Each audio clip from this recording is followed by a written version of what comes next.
10 வருடங்களுக்கு முன்பு நடந்ததெல்லாம் நினைவில் இருக்கிறது. ஆனால் காலையில் சாப்பிட்டது உங்களுக்கு நினைவில் இல்லாமல் மறக்கிறதா?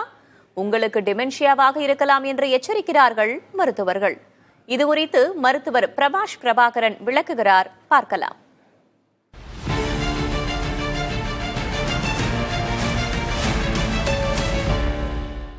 உலக அளவில் டிமென்ஷியா நோயினால ஒவ்வொரு ஆண்டும் 1 கோடிக்கும் மேற்பட்டவர்கள் பாதிக்கப்படுவதாக தரவுகள் சொல்லுது. இந்த டிமென்ஷியா ஏன் வருது?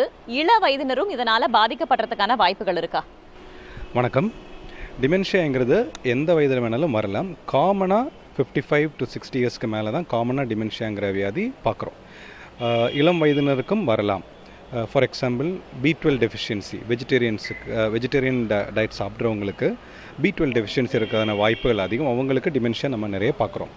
தைராய்டு ப்ராப்ளம்ஸ், ஹைப்போதைராய்டிசம் ஸ்பெசிஃபிக்காக இருக்கிறவங்களுக்கும் டிமென்ஷியா நிறைய பார்க்குறோம். அது இல்லாமல் இப்போது ஆட்டோ இம்யூன் டிசீசஸ் நிறைய வருது. ஸோ ஆட்டோ இம்யூன் டிமென்ஷியாவும் நம்ம இளம் வயதில் பார்க்குறதுக்கான வாய்ப்புகள் நிறைய இருக்குது. பட் காமனாக இது ஒரு 55-60க்கு மேலே வரக்கூடிய வியாதி தான். காமனாக டிமென்ஷியாங்கிறது நம்ம ஒரு மெமரி லாஸ் மட்டும் அப்படி தான் நினைக்கிறோம். அது மட்டும் கிடையாது. நார்மலாக டிமென்ஷியாங்கிறது காக்னிஷனில் நிறைய விஷயங்கள் வரும். ஃபார் எக்ஸாம்பிள், நம்ம மூளையில் பின்பகுதிங்கிறது பார்வை சம்மந்தப்பட்ட விஷயம். ஸோ பார்வையில் ஃபேஸ் ஐடென்டிஃபை பண்ணுறது, இல்லை அதுக்கு கொஞ்சம் முன்னாடி உள்ள இடத்துல டாப்போகிராஃபி, ஜியாகிரஃபி, இப்போ எந்த இடத்துல இருக்கோம், வீட்டில் எங்கே இருக்கோம், எந்த ஃப்ளோரில் இருக்கோம், படி எங்கே இருக்குது, ரெஸ்ட் ரூம் எங்கே, அதெல்லாம் தெரியும். அது பேசிக்கு. ஸோ நம்மளோட ஞாபகம் எல்லாமே அந்த இடத்துல. ஞாபகமே 3ஆக பிரிப்போம். ஒன்று இம்மீடியட்டாக, ஃபார் எக்ஸாம்பிள் காலையில் என்ன சாப்பிட்டோம், மத்தியானம் என்ன சாப்பிட்டோம், அந்த விஷயங்கள். இல்லை கொஞ்சம் முன்னாடி உள்ளது, இல்லை கொஞ்சம் ரொம்ப பழைய விஷயங்கள். இது நார்மலாக டிமென்ஷியாவில் இம்மீடியட் மெமரி தான் அஃபெக்ட் ஆகும். இம்மீடியட்டாக என்ன பண்ணியிருக்கோங்கிற விஷயங்கள் தான் முதல்ல அஃபெக்ட் ஆகும். கொஞ்சமாக தான் பழைய விஷயங்கள் மறக்கும். அதான் நிறைய பேர் சொல்லி பார்த்துருக்கோம், பழசெல்லாம் பயங்கரமாக ஞாபகம் இருக்குது டாக்டர், ஆனால் புது விஷயங்கள் ஞாபகம் இல்லை. அது டிமென்ஷியாவோட அறிகுறி தான்.